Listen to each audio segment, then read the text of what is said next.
Bienvenidos a una nueva edición de Luz y Oscuridad bajo el nazismo, ya saben, con Fernando Navarro García. Hola, Fernando. Hola Raquel, muy buenas tardes. A ti y al resto de oyentes de Radio Sefarad.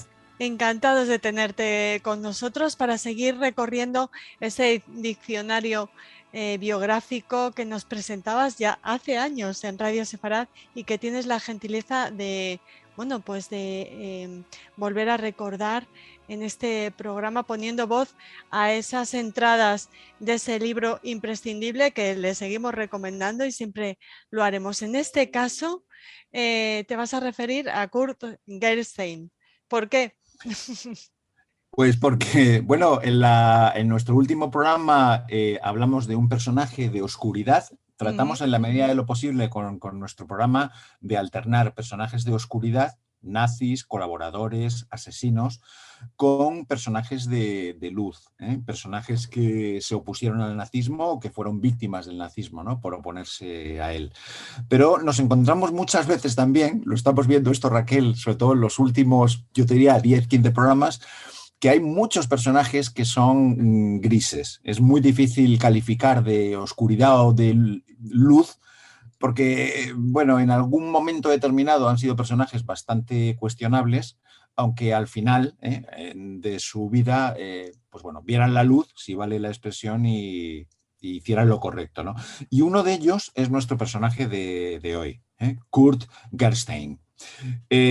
A Kurgenstein, para que la gente lo sitúe, porque es un personaje muy poco conocido, quien haya visto una película magnífica de Costa Gabras, que es Amén, es el protagonista de la película Amén. Amén es una peli de Costa Gabras con una carga política muy grande, como casi todo el cine de Gabras, que se inspira en una obra de teatro alemana de Hochhuth, que se llamaba El Vicario, una tragedia cristiana. Es una obra escrita en 1963, en donde su autor, y luego lo refleja fielmente la película de Costa Gabras, señala con el dedo, culpabiliza claramente la colaboración del cristianismo en general y muy particularmente del catolicismo. En esta obra se señala directamente al Papa Pío XII por su pasividad, por no decir colaboración con el nazismo frente al exterminio sistemático de los judíos de Europa, ¿no? La obra fue un super éxito a mediados de los años 60 y luego Costa Gabras la llevó al cine con una película que se llamó Amén, que ya digo es una película espléndida, está muy bien hecha. Es verdad que en algún otro programa yo he cuestionado bastante esa acusación que se hace por parte de esta novela o de la película de Gabras, incluso algún otro libro más, ¿no? Estoy pensando en uno de Goldstein, que se hace directamente contra la participación del papado y particularmente de Pío XII y su colaboración con el nazismo. Yo creo que cometieron muchos errores, pero realmente no fue una colaboración como se señala en esta obra. Pero Gerstein, que es el protagonista de la película, y vuelvo a él, sí que es un personaje real. Y tiene una historia realmente tremebunda. Es una historia muy extraña porque él es un SS, esto hay que decirlo en primer lugar, es teniente de las SS. Eh, por tanto, es por eso por lo que lo ponemos como personaje gris. Es muy difícil que siendo un SS seas una persona impecable.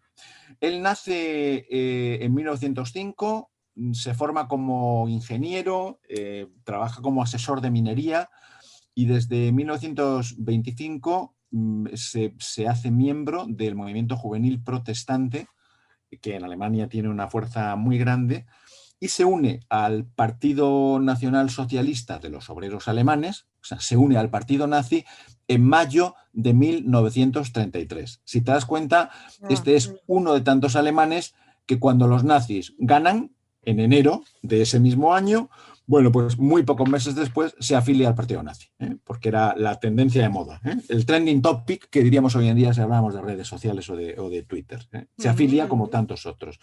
Pero, y esta es la primera paradoja que a mí me ha llamado siempre mucho la atención de Gerstein, él sigue siendo miembro de la iglesia confesional del pastor Niemöller.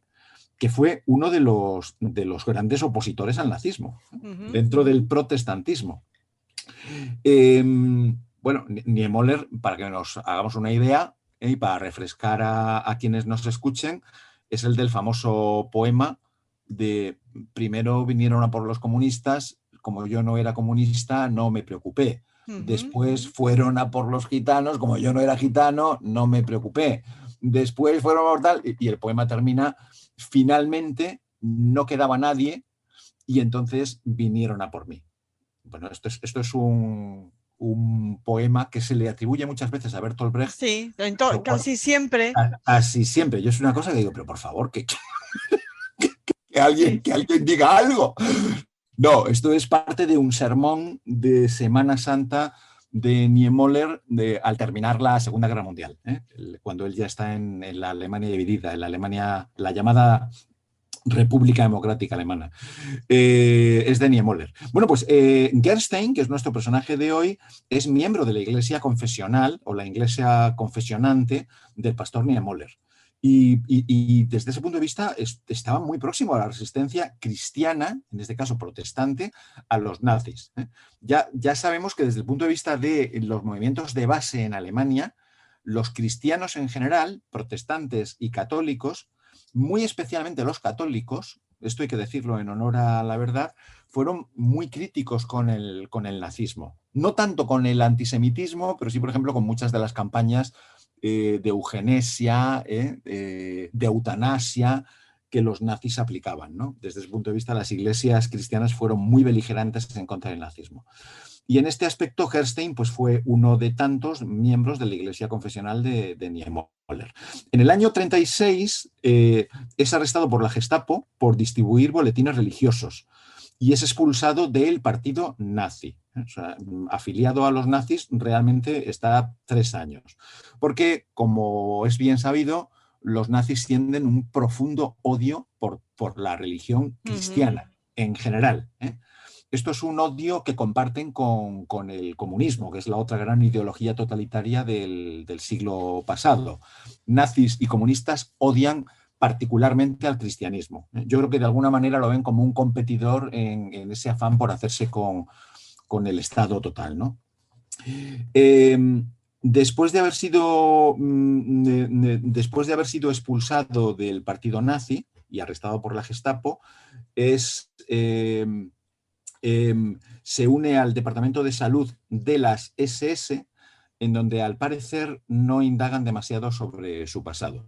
Lo cual es también una es la segunda sorpresa que uno se lleva, ¿no? Sí, porque generalmente las SS solían ser muy quisquillosas a la hora de indagar la información sobre los miembros. También es verdad que ponían mucha atención en investigar el pasado racial. Desde el punto de vista de las SS, lo que era prioritario era la raza. Otro tipo de componendas, bueno, pues si habías sido alcohólico, si te habías cargado a tu mujer o si habías violado a la asistenta, eso les preocupaba menos. O si te habían expulsado del partido, ¿no? Sí, exacto. Sí, si es paradójico. Sí, es bastante sorprendente, sí. Especialmente además porque a él lo expulsan del partido por sus actividades cristianas y las SS tenían un verdadero odio furibundo al cristianismo. De hecho, ya sabes que las SS se inventan unas liturgias paralelas que sustituyen el matrimonio cristiano, sí, que sustituyen el bautismo cristiano, que sustituyen el funeral cristiano. Incluso sustituyen las navidades. De eso tengo algo escrito por algún sitio, pero es curiosísimo porque, por ejemplo, todo lo que son las oraciones nocturnas que rezaban los niños alemanes, las mantienen, pero cambian los nombres cristianos por nombres nazis. Entonces, por ejemplo, en lugar de rezar al ángel de la guarda, rezan a Adolf Hitler. Pero la oración mantienen exactamente la misma. Bueno, nos reímos, pero es tragicómico. Es terrible. Bueno, es la ingeniería social propia de los totalitarismos y en este caso del totalitarismo nazi, exacto. ¿no? El poder del lenguaje, ¿no? Exacto. También es verdad que las SS son muy pragmáticas. Entonces, las SS están buscando gente cualificada. Y este tipo, Gerstein, es un hombre que desde el punto de vista de ingeniería y de química sabía mucho. Entonces, entra en el momento, a finales de los años 30, ya prácticamente a punto de empezar la guerra, en el Departamento de Salud de las SS, cuando están trabajando y potenciando al máximo las campañas de eugenesia, de limpieza, están haciendo desaparecer a los discapacitados, que diríamos hoy, ¿no? De todo tipo, a gente con problemas, pues con deficiencias mentales, con problemas de sordura, con cojeras, con alguna enfermedad hereditaria que ellos consideraban vidas indignas. Y entonces a ellos les interesa mucho tener a equipos cualificados que integren un equipo de trabajo cuyo fin último es exterminar, que es a lo que ellos van. Entonces, Gerstein siempre dijo, porque llegó a ver el final de la guerra, este señor, él siempre dijo que su objetivo para pedir la incorporación a las SS había sido descubrir la verdad sobre el asesinato de los enfermos mentales en los institutos de eutanasia en las ciudades de Grafenegg y de Hadamar, que era donde se estaban haciendo aquellas primeras escabechinas de las acciones que ellos llamaban las Action T4. En algún momento hemos hablado del programa también, ¿no? Del responsable de aquellos programas de exterminio. En enero de 1942, atención a la fecha, porque aquí ya estamos inmediatamente después de la conferencia de Wannsee, en donde se decide el exterminio sistemático de los judíos de Europa. En enero de 1942, Gerstein es puesto a cargo del Departamento de Desinfección Técnica dentro de la sección de Técnica de la Salud. Y es terrible, porque además a él lo nombran responsable del manejo de gases de desinfección venenosos. Al final del verano de 1942 es enviado a una misión por el Departamento de Salud de las SS para convencer a un criminal como Globoknik y también a Christian Birth para que introdujeran el gaseado químico del Zyklon B, que como sabemos estaba producido por la empresa alemana IG Farben, IG Colores, Colores IG, en los campos de exterminio nazis, como una alternativa que fuera mucho más eficaz al procedimiento que hasta entonces los nazis venían empleando, que era la llamada Shoah por balas, o sea, asesinar a la población judía, sobre todo que encontraban en los territorios orientales, a medida que iban avanzando en la invasión a Rusia, a la Unión Soviética. La Shoah por balas, que era muy costosa, era muy lenta y producía muchísimo trauma a los perpetradores, a los asesinos, porque le estaban viendo la cara a las víctimas. Y entonces están buscando algo mucho más eficaz. Claro, más eficaz que el Zyklon B, como sabemos, el gas, pues no encontraron nada que funcionara mejor con ese objetivo criminal, ¿no? de asesinar. En agosto del 42, Kurt Gerstein, nuestro personaje de hoy, visita el campo de exterminio de Belzec, en Lublin, y allí es testigo del asesinato de judíos mediante el monóxido producido por un motor de diésel, todavía, en agosto de 1942. En el año 45, él declara como testigo, ya terminada la guerra, estando prisionero de los aliados, y sus declaraciones como testigo son una confesión que luego se emplea en los procesos de Nuremberg. En esas declaraciones, Gerstein incluye descripciones únicas y detalladísimas de los campos de concentración vistos a través de los ojos de un especialista, de un oficial alemán de las SS y además de un especialista en gases químicos, como era él.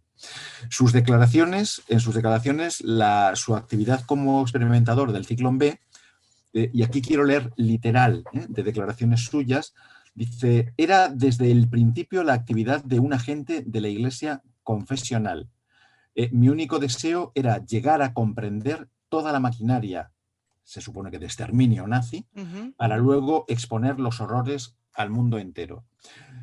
Estas son declaraciones suyas de Gerstein. Podríamos pensar que es la típica excusa de tantos criminales de guerra que al terminar la guerra decían, bueno, yo en el fondo era amigo de Hitler, pero lo que quería era convencerle, ¿no? Como Sí. Hamstein, lo que hemos visto aquí. No, hombre, yo colaboré con ellos porque es que si no... No, realmente Gerstein hay que creerle, ¿eh? Porque es verdad que se le puede perfectamente considerar un infiltrado, ¿eh? Clarísimamente, porque cuando él vuelve de su viaje de inspección a Belzec, el campo, a fines de agosto del 42, Gerstein se encuentra con un diplomático sueco, el barón von Otter, con el que viaja ocasionalmente en el tren desde Varsovia a Berlín, y allí Gerstein le pide a este diplomático sueco que informe sin tardanza a su gobierno y a los aliados del horror que él ha visto en Belzec. O sea, él ya ha visto el exterminio sistemático de judíos en 1942. Raquel, te lo digo porque luego muchos siguen insistiendo que en el 42 todavía no se conocía. Ya. Sí se conocía, claramente se conocía. Otro día podemos hablar también de lo que conocía la Cruz Roja, el Comité Ya. Internacional de la Cruz Roja, que lo conocían perfectamente. Perfectamente. Cosa distinta es que no quisieran ventilarlo por mantener la neutralidad, el principio de neutralidad humanitaria de la Cruz Roja y especialmente la neutralidad de Suiza, que es el Estado que financia mayormente a la Cruz Roja. Pero claro que se conocía. Y uno de los que transmitió una información más completa y más fiable, teniendo en cuenta que era teniente de las SS, era Kurt Gerstein. Y se la dejó no a un cualquiera, se la dejó a un diplomático sueco. Entonces, la información se tuvo, pero no le creyeron o no le quisieron creer. El gobierno sueco recibió la información completa, el barón cumplió con, el diplomático sueco cumplió con su función, fue informado de las técnicas de asesinato masivo y de otros detalles muy específicos, pues las formas en las que se asesinaba, de las cámaras de gas, etcétera, pero no le hicieron caso. Gerstein, a través de la iglesia confesional, urgió a diferentes amigos dentro de algunos movimientos clandestinos, por ejemplo el holandés, para que retransmitieran información por radio a Gran Bretaña. Y aunque el Ministerio de Asuntos Exteriores inglés sabía que la información que Gerstein había transmitido era veraz, fue rechazada por sus funcionarios, calificándola de propaganda de atrocidades. Ya sabemos, Raquel, que la primera víctima de las guerras es la verdad, y los servicios de información y desinformación están... Claro, nosotros los que estudiamos la historia 80 años después lo tenemos relativamente fácil, porque lo vemos todo blanco sobre negro encima de la mesa. Vemos los documentos, contrastamos, sabemos cuáles son ciertos, cuáles son falsos, pero en el momento en que se están viviendo los acontecimientos, tú no sabes hasta qué punto te la están tratando de colar. Hoy en día estamos, por ejemplo, nos pasa continuamente con las noticias fake. Totalmente. A través de redes sociales, a mí, fíjate que o las no fake. O las no fake, que parecen fake a veces, ¿no? Sí. Pero es verdad que como hay una enorme proliferación de noticias, y en las guerras ocurre exactamente igual, hay una cantidad de noticias enorme, a mí me la han colado muchas veces con noticias fake, muy bien elaboradas, muy bien documentadas, y te cuelan un gol. Otras son muy evidentes, pero hay otras muchas que, bueno, pues los ingleses bien fuera porque les pareció que era propaganda, o por alguna razón que honestamente ignoro cuál podría ser, no lo creen a Gerstein. Gerstein no se rinde e intenta informar al delegado papal en Berlín. Pero estos en aquel momento están muy preocupados, el Papa, y esta es la actitud que es más cuestionable del papado, ¿no? De Pío XII. El papado está obsesionado por mantener la neutralidad del Vaticano, que no deja de ser un Estado. Todas veces se olvida, como lo era Suiza o como lo era España, ¿no? 3 estados neutrales en la guerra. El Papa además sabe que la población católica de Alemania está puesta en el punto de mira del nazismo. Sí. El objetivo de Hitler, esto se ha sabido después, pero cuando tú lees sus conversaciones privadas de sobremesa, están publicadas, claramente y de manera obsesiva, él te dice que después de acabar con el problema, lo que él llama problema judío en Europa, el siguiente reto que va a abordar es acabar con el problema cristiano. en Europa, y que les devolverá 100 por 1, literal. Esto está sacado de las conversaciones privadas de sobremesa de Hitler. Entonces, bueno, en ese momento el delegado papal en Berlín está muy preocupado de nadar y guardar la ropa. Él quiere mantener una posición de equidistancia absoluta en donde, bueno, no les va a reír la gracia a los nazis, pero tampoco los va a criticar. Y entonces, con ese lenguaje tan de diplomacia vaticana, pues seguimos con enorme preocupación el sufrimiento de las víctimas, pero en ningún momento dicen que las víctimas son judías, por ejemplo, ¿no? Ya. El mensaje del Papa en Navidad, que todo el mundo le esperaba, y al final, pues bueno, pues habla de ardiente preocupación, de que sufro, de que tal, pero no habla de víctimas y no les pone nombres y apellidos, ¿no? Que es lo que se esperaba. El caso es que la ayuda que Herstein pide al delegado papal en Berlín, él no se la presta. La información se supone, esto es suposición de la novela El Vicario y la película de Costa Gabras, se da por hecho que esa información llega a Pío XII, no consta que la información llegara, la de Gerstein, a Sí. Pío XII sí llegaron otras. Le llegaron a través de von Galen, el león de Münster, al que le hemos dedicado aquí un programa como personaje de luz. Pero el caso es que la Iglesia Católica no le prestó demasiada atención. No se la prestó la Iglesia Católica, no se la prestó Inglaterra, no se la prestó Suecia, no se la prestó nadie. Todos los esfuerzos que Gerstein desarrolló por informar a sus contactos en la Iglesia protestante en este caso, pero también a la opinión pública extranjera, cayeron en saco roto, fueron inútiles. Y entonces su idea, que era bastante sensata, él decía, bueno, si esto sale a la luz pública, pararán los asesinatos en masa que yo he visto que se están haciendo, en Belzec, por ejemplo. Pero no le funcionó. Lo que él pensaba, que ya digo, era bastante razonable pensar que así sería, aunque fuera por propaganda negativa, bueno, pues como no salió a la luz pública, como los aliados no lo hicieron notar en medios de comunicación, pues los asesinatos siguieron produciéndose al ritmo que sabemos, ¿no? Claro, si esto ya es hacer un poco historia ficción, Raquel. Estamos hablando del año 42, que es cuando realmente empieza sistemáticamente la campaña de exterminio. No es que antes no se hubiera matado a judíos, hemos hablado de la soa por bala, de los gases dentro de los vehículos, ¿no? De los camiones, pero realmente la ejecución sistemática, como industria del exterminio industrializada y tecnificada, empieza realmente después de la conferencia de Wannsee, a partir del año 42, muy particularmente 43, 44. Si esto hubiera salido a la luz, de ahí la importancia, yo creo, de ventilar siempre este tipo de atrocidades desde el primer minuto, sin esperar, probablemente la historia de la Shoah, del genocidio, hubiera sido otra. No digo que hubieran tenido la vida fácil, que no lo hubieran tenido, pero probablemente hubiéramos hablado de campos de concentración solamente, y no de campos de exterminio. Hubieran muerto muchos, pues como murieron en los gulag soviéticos, que eran campos de concentración, no de exterminio. Pero hubiera sido distinto. Ya digo, esto es hacer hipótesis, es un poquito hacer historia ficción y esto siempre sale gratis. Gente como, por ejemplo, el obispo protestante de Berlín, Otto Dibelius, que era un miembro de la resistencia eclesiástica, fue también informado por Gerstein. Y yo, por ejemplo, no he entendido nunca cómo Dibelius, que era un miembro de la resistencia, con esta información de Gerstein sobre el exterminio de judíos en Belzec, no hizo nada. Es que al final le das, por mucho que medites sobre ello, que leas, que profundices, no terminas de entender cómo tantísima gente tan significada fuera de Alemania, enemigos, ya, o sea, en guerra. Reino Unido estaba en guerra con Alemania, pero gente dentro de Alemania que participaban dentro de la resistencia y se oponían al nazismo, ¿cómo con esa información no hicieron nada? Bueno, el caso es que Gerstein, abrumado por un sentimiento de culpa y sobre todo de impotencia al no haber podido impedir el exterminio de miles de inocentes, se suicidó en una prisión francesa el 17 de julio de 1945.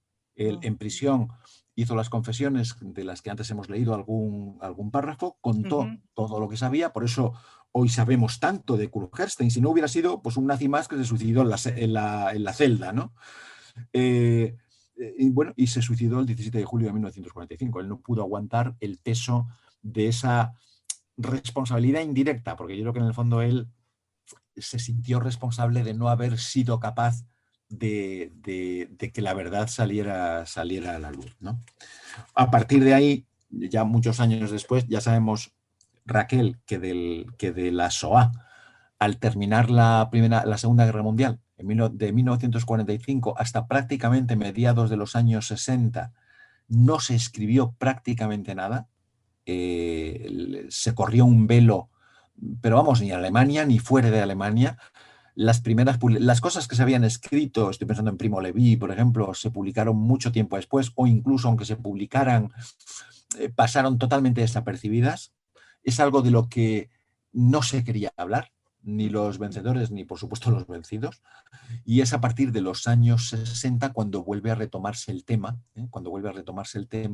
por parte de algunas, sobre todo de las víctimas, ¿no? Que empiezan a contar, y algunos historiadores se lo empiezan a tomar un poco en serio y se empieza realmente a estudiar la Shoah y el exterminio judío de una manera académica y científica. Es entonces cuando se escribe esta obra que decía antes, El Vicario, del 63, que ya digo, es una obra de ficción donde fantasea mucho, yo creo que falsea bastante la historia, pero hay datos fundamentales que son muy reales, y uno de ellos es que el protagonista es nuestro personaje de hoy, Kurt Gerstein. Que hemos conocido perfectamente gracias a ti. Como decías, un personaje de sombra, al menos lo intentó, y no fue el único que no logró que su denuncia llegara a las autoridades y a los aliados.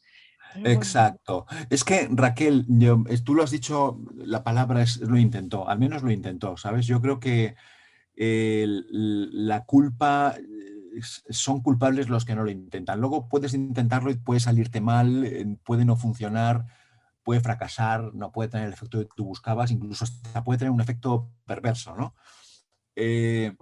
La Cruz Roja no quiso intervenir cuando muchos años después luego su presidente pidió perdón, hace los años 80, yo creo. Bueno. La Cruz Roja, y cambiaron sus principios, se vieron forzados a cambiar el principio de neutralidad humanitaria para hacerlo un poquito más flexible. Pero siempre ellos decían que tenían miedo de que el hecho de hablar, de hacer público el exterminio sistemático, les hubiera impedido desarrollar su labor de asistencia, de alivio del dolor de las víctimas. Y en ese aspecto, yo que he visto trabajar a la Cruz Roja en el terreno cuando trabajé como cooperante, y que hacen un trabajo sensacional y fundamental, sobre todo con prisioneros, por ejemplo, transmiten cartas de los prisioneros a sus familiares, se ocupan de mantener el vínculo entre el prisionero y la familia. Cuando el prisionero muere, se ocupan de informar a la familia de que su padre, su hermano, su hija ha fallecido en este campo de prisioneros de Camboya o de Nicaragua o de Angola. Entonces, esa función es fundamental. Claro, Cruz Roja en el 42 pensaba que si hubieran hablado, los nazis los hubieran sacado de todos los campos de exterminio. Ya. Y entonces, al sacarlos de los campos de exterminio, no hubieran podido cumplir con su misión de aliviar el dolor de las víctimas. Bueno, esto... la Cruz Roja no estaba en los campos de exterminio, hizo una visita a Terezín.